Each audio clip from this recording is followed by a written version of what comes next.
मूलभूत अधिकार आहे, त्या मूलभूत अधिकारांवर गदा आणण्याचं काम हे शासनाने केलेलं आहे। हे शासनानं पोलिसांच्या मार्फत जे मुलांवर लाठी हल्ला केलेला आहे, त्यांचा जो मूलभूत अधिकार आहे तो हिरावून घेण्याचा प्रयत्न केलेला आहे। तो लाठी हल्ला एवढा अमानुष होता की त्या लाठ्यांना खिळे लावून ते विद्यार्थ्यांना मारत होते, विद्यार्थ्यांना मारत होते, विद्यार्थिनीचे कपडे फाडत होते।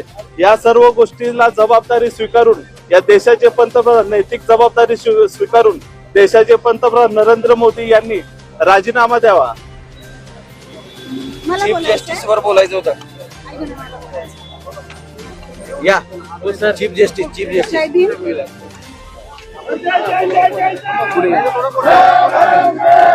भीम। हे जे आंदोलन चालू आहे, या आंदोलनामध्ये जे होरपळणारी मुलं आहेत ती वय वर्ष 16 ते 18, 19, 20 या वयामधली मुलं आहेत। या मुलांवर खूप मोठा अन्याय अत्याचार होत आहे।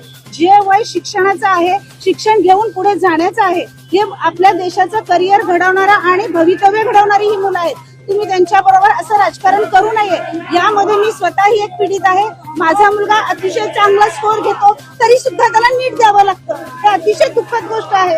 या मुलांनी जायचं कुठं, हक्क मागायचा कुठं, आणि जर सरकार असं दबवत असेल तर पुढे जाऊन करणार काय, या मुलांचं भविष्य काय, हा माझा सरकारला खूप मोठा प्रश्न आहे। तुम्ही ही जर पिढी अशी करत असाल तर या पोरांचं भविष्य काय होणार आहे। त्यामुळं आम्ही या जंतर मंतरच्या आणि आंदोलन करणाऱ्यांच्या सगळ्यांच्या सोबत आहोत। तुम्ही असा अन्याय करू नका आणि प्रत्येकांना असा त्रास देऊ नका।